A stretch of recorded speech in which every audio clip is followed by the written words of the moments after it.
മറ്റൊരു വീഡിയോയിലേക്ക് സ്വാഗതം. ഇന്നിവിടെ വിശകലനം ചെയ്യുന്നത് 19/3/1956 ജനിച്ച ഒരാളുടെ ഗ്രഹസ്ഥിതിയാണ്. മകയിരമാണ് നക്ഷത്രം. മകയിരം, രണ്ടാം പാദം, ഇടവലഗ്നം. ലഗ്നത്തിൽ ചന്ദ്രൻ, കേതു, രണ്ടിൽ ഗ്രഹങ്ങളൊന്നും തന്നെ ഇല്ല. 3-ൽ വ്യാഴം, ഗുളികൻ. 4, 5, 6 ഭാവങ്ങൾ ശൂന്യം. 7-ൽ വിവാഹസ്ഥാനത്ത് ശനി, രാഹു.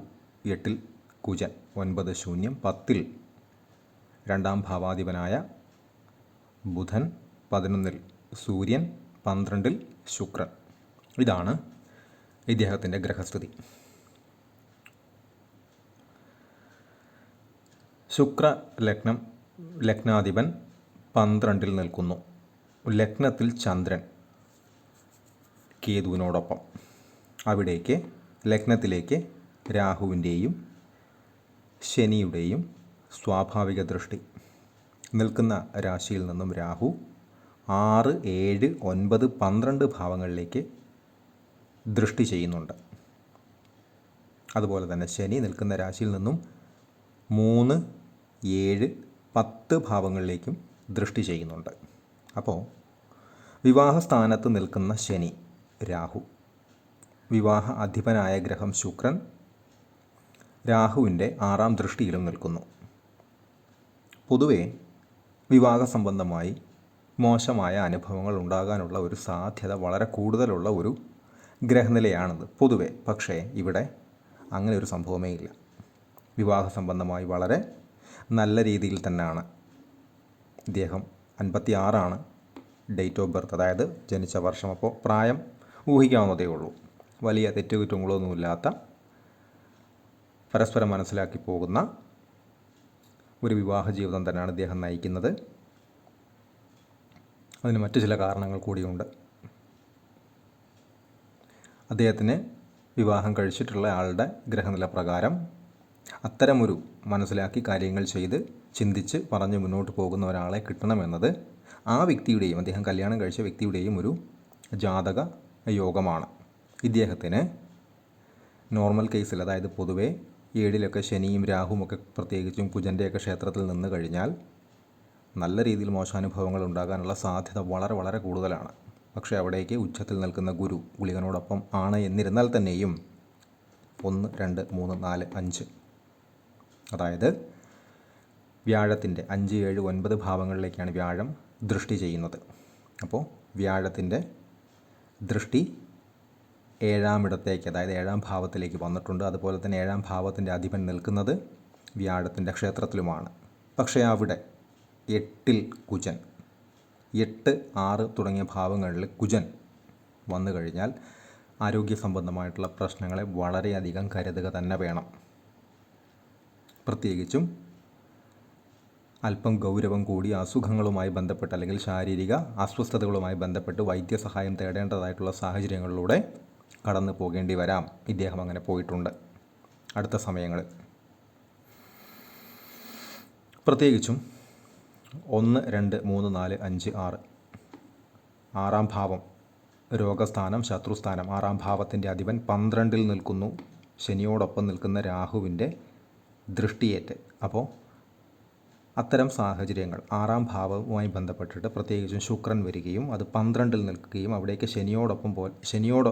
ശനിയെപ്പോലുള്ള ഗ്രഹങ്ങളുമായി ബന്ധപ്പെട്ട് നിൽക്കുന്ന രാഹുവിൻ്റെ ദൃഷ്ടിയൊക്കെ വരികയും ചെയ്തു കഴിഞ്ഞാൽ അല്പം ഗൗരവമേറിയ അസുഖങ്ങളെ, ശാരീരിക അസ്വസ്ഥതകളെ ചിന്തിക്കേണ്ടിയിരിക്കുന്നു.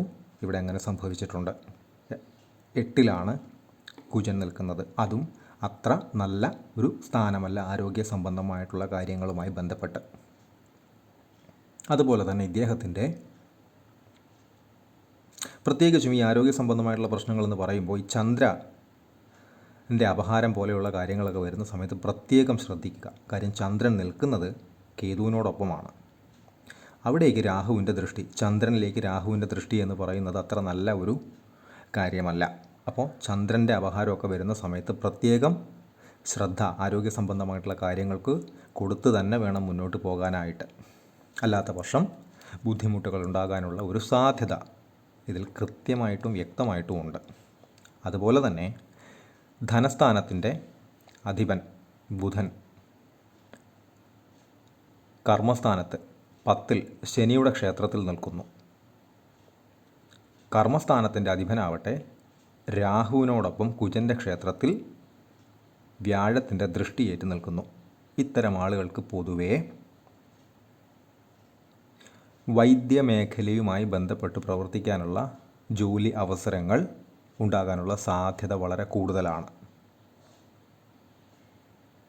ഇദ്ദേഹം അത്തരത്തിലൊരു വ്യക്തി തന്നെയാണ്.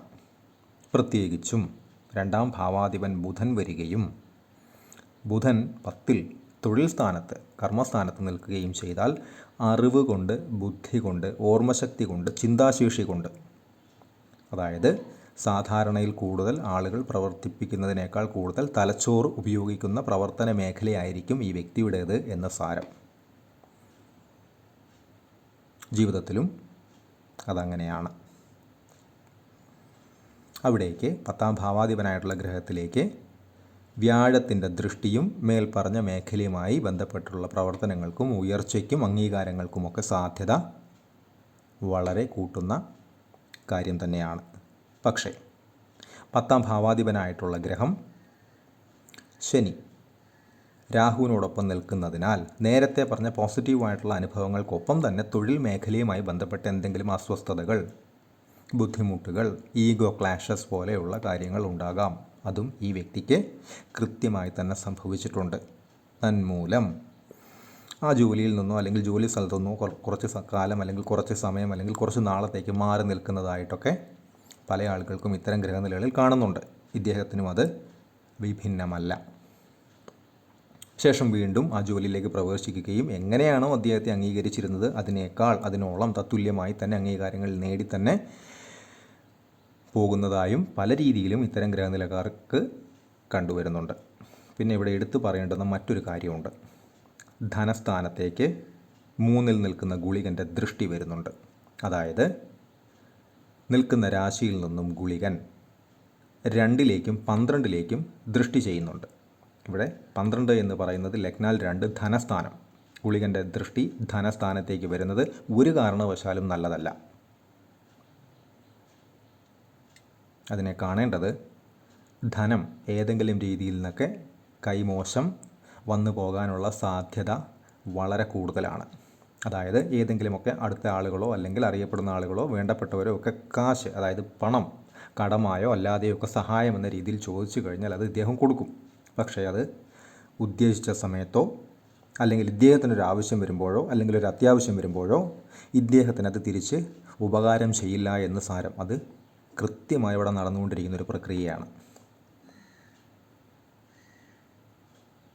അതിന് വേണ്ടുന്ന മുൻകരുതലുകൾ എടുത്ത് തന്നെ മുന്നോട്ട് പോകുക എന്ന് പറയുന്ന ഒരു പ്രായോഗികത മാത്രമാണ് അതിൻ്റെ പ്രധാന പരിഹാരമെന്ന് പറയുന്നത്. ഇത്തരക്കാർക്ക് പൊതുവേ ചില ആളുകൾക്കൊക്കെ ലഗ്നത്തിൽ ഗുളികൻ നിൽക്കും. ലഗ്നത്തിൽ ഗുളികൻ നിന്നാൽ രാജയോഗം എന്നൊക്കെ ജ്യോതിഷം പറയുമെങ്കിലും വളരെ ശ്രദ്ധിക്കേണ്ടുന്ന ഒരു പൊസിഷൻ തന്നെയാണ് ലഗ്നത്തിലെ ഗുളികൻ. ലഗ്നത്തിലൊക്കെ ഗുളികൻ നിന്ന് കഴിഞ്ഞാൽ എന്തെങ്കിലുമൊക്കെ അസുഖങ്ങൾ ഇടവിട്ട് കാണാം. അതുപോലെ തന്നെയാണ് ലഗ്നത്തിൽ നിൽക്കുന്ന ഗുളികൻ ധനസ്ഥാനത്തേക്കും വ്യയസ്ഥാനത്തേക്കും, അതായത് ചെലവിൻ്റെ സ്ഥാനത്തേക്കും ദൃഷ്ടിയും ചെയ്യും. അപ്പം 3 ഭാവങ്ങളെയും ഒരുമിച്ച് ഗുളികൻ നിയന്ത്രിക്കുമെന്ന് സാരം. അതിൻ്റേതായിട്ടുള്ള മോശമായിട്ടുള്ള അനുഭവങ്ങൾ ആ വ്യക്തി അനുഭവിച്ചേ തീരൂ. തൊട്ട് മുൻപുള്ള വീഡിയോയിലേക്ക് ലഗ്നത്തിലേക്ക് ഗുളികൻ നിൽക്കുന്ന ആളുകളുടെ ചെലവ് സംബന്ധമായിട്ടുള്ള വീഡിയോസൊക്കെ ചെയ്തിട്ടുണ്ട്. അതിൽ വിശദമായി തന്നെ പറഞ്ഞിട്ടുമുണ്ട്. ഗുളികനെ വളരെ ശ്രദ്ധയോടെ തന്നെ കൈകാര്യം ചെയ്യേണ്ടുന്നതാണ് ചില പൊസിഷൻസ് എന്ന് പറയുന്നത്. ഇദ്ദേഹത്തിന് പ്രത്യേകിച്ചും ആരോഗ്യ സംബന്ധമായിട്ടുള്ള കാര്യങ്ങളിൽ പ്രത്യേകം ശ്രദ്ധ വേണം. ഇനി അങ്ങോട്ടത് വളരെയധികം ശ്രദ്ധിക്കുകയും വേണം. കാരണം ബുധനിൽ ഗുരുവിൻ്റെ അപഹാരമാണ് നടക്കുന്നത്. 2030 വരെയാണ് ബുധദശ. ശനിദശയ്ക്ക് ശേഷമുള്ള ബുധദശയാണ് നടന്നുകൊണ്ടിരിക്കുന്നത്. 2030 വരെ ബുധദശ. അതിനുശേഷം കേതു 7 കൊല്ലം. എങ്ങനെയുള്ള കേതു? ലഗ്നത്തിൽ ചന്ദ്രനോടൊപ്പം നിൽക്കുന്ന കേതു, രാഹുവിൻ്റെ ശനിയുടെ സ്വാഭാവിക ദൃഷ്ടികൾ വരുന്ന കേതുദശ. അത് വളരെ സൂക്ഷിച്ച്, പ്രത്യേകിച്ചും ആരോഗ്യ സംബന്ധമായിട്ടുള്ള കാര്യങ്ങളിൽ, ധനപരമായിട്ടുള്ള കാര്യങ്ങളിൽ, പുതിയ ഇടപാടുകൾ പോലെയുള്ള കാര്യങ്ങളിൽ, പുതിയ സംരംഭങ്ങൾ പോലെയുള്ള കാര്യങ്ങളിൽ, അതായത് ചിന്തകൾ സ്വാധീനിക്കുന്ന ഏതൊക്കെ കാര്യങ്ങളുണ്ടോ അവിടെയെല്ലാം പ്രത്യേകം ശ്രദ്ധ കൊടുത്തു തന്നെ ഇത്തരം ആളുകൾ മുന്നോട്ട് പോകേണ്ടിയിരിക്കുന്നു കേതുദശയിൽ. അതായത് തെറ്റായിട്ടുള്ള കാര്യങ്ങൾ ശരിയായ രീതിയിൽ നമ്മളുടെ മുന്നിലേക്ക് എത്തിക്കപ്പെടുകയോ ചെയ്യുകയും നമ്മളതിൽ വീഴുകയും അതിനനുസരിച്ച് പ്രവർത്തിക്കുകയും, എന്നാൽ അത് ഏറ്റവും അവസാനം വലിയ തെറ്റായിരുന്നു അല്ലെങ്കിൽ അബദ്ധമായിരുന്നു എന്ന് നമ്മളെ കൊണ്ട് തന്നെ തിരിച്ചറിയിപ്പിക്കുന്ന ഒരു സമയമാണ് പൊതുവേ കേതു. അപ്പോൾ ഇത്തരം വ്യക്തികൾ ലഗ്നത്തിൽ കേതു ചന്ദ്രനോടൊപ്പം രാഹുവിൻ്റെ ദൃഷ്ടിയേറ്റ് ശനിയുടെ ദൃഷ്ടിയായിട്ടൊക്കെ നിൽക്കുന്ന സമയത്ത് ഇത്തരം ആളുകൾ കേതുദശയിൽ വളരെ വളരെ ശ്രദ്ധിച്ച് വേണം ഓരോ ചെറിയ കാര്യങ്ങളെയും കാണാനായിട്ട്. അതുപോലെ തന്നെ ആരോഗ്യ സംബന്ധമായ എന്ത് ബുദ്ധിമുട്ടുകൾ ചെറിയ രീതിയിൽ വന്നാൽ തന്നെയും വൈദ്യസഹായം തേടാൻ മടിക്കരുത് എന്നും ഒരർത്ഥം അതിനുണ്ട്. അപ്പോൾ ഇത്തരം കാര്യങ്ങളൊക്കെ കൃത്യമായി ശ്രദ്ധിച്ചും അതുപോലെ തന്നെ അതിനനുസൃതമായിട്ടുള്ള പരിഹാരങ്ങൾ വിളിച്ച ആളുമായി ബന്ധപ്പെട്ട് കൃത്യമായി പറഞ്ഞു കൊടുത്തിട്ടുണ്ട്. അത് ചെയ്യുകയും അതേ കണക്കിൽ ചെയ്യുകയും അതിന് തത്തുല്യമായിട്ടുള്ള കാര്യങ്ങൾ കൂടെ പറഞ്ഞു കൊടുത്തിട്ടുണ്ട്. അതും അതേ അളവിൽ ചെയ്യുകയും ചെയ്തു കഴിഞ്ഞാൽ വലിയ തെറ്റുകുറ്റങ്ങളില്ലാതെ ഇദ്ദേഹത്തിന് ആരോഗ്യ സംബന്ധമായിട്ടായാലും ധന ചെലവുകൾ സംബന്ധമായിട്ടായാലും ഒക്കെ മുന്നോട്ട് പോകാനുള്ള ഒരു സാധ്യത വലിയ രീതിയിൽ തന്നെ അവിടെ ഉണ്ടായിരിക്കും. എന്നാലും ധനപരമായിട്ടുള്ള കാര്യങ്ങളിലൊക്കെ അലസമായിട്ടുള്ള മനോഭാവം തീർച്ചയായിട്ടും മാറ്റേണ്ടിയിരിക്കുന്നു. രണ്ടിലേക്കുള്ള ഗുളികൻ്റെ ദൃഷ്ടിയെ അല്പം കരുതലോടെ തന്നെ കാണുക. ധനം കൊടുത്താൽ അത് തിരിച്ചു കിട്ടില്ല എന്ന് മനസ്സിലാക്കുക. ഏതെങ്കിലും രീതിയിൽ ധനം കൈമോശം വരാൻ സാധ്യതയുണ്ട് എന്ന് മനസ്സിലാക്കുക. അപ്പോൾ അതിനനുസൃതമായി ചിന്തിക്കുക, പ്രവർത്തിക്കുക. അതുപോലെ തന്നെ 8-ലെ കുജൻ ആരോഗ്യ സംബന്ധമായിട്ടുള്ള പ്രശ്നങ്ങളെ വളരെയധികം ശ്രദ്ധിച്ചു തന്നെ മുന്നോട്ട് പോകേണ്ടിയിരിക്കുന്നു. എന്തെങ്കിലുമൊക്കെ ആരോഗ്യ സംബന്ധമായ പ്രശ്നങ്ങൾ ഉണ്ടായാൽ വൈദ്യസഹായം തേടാൻ ഒരിക്കൽ കൂടെ പറയുന്നു, മടിക്കരുത്.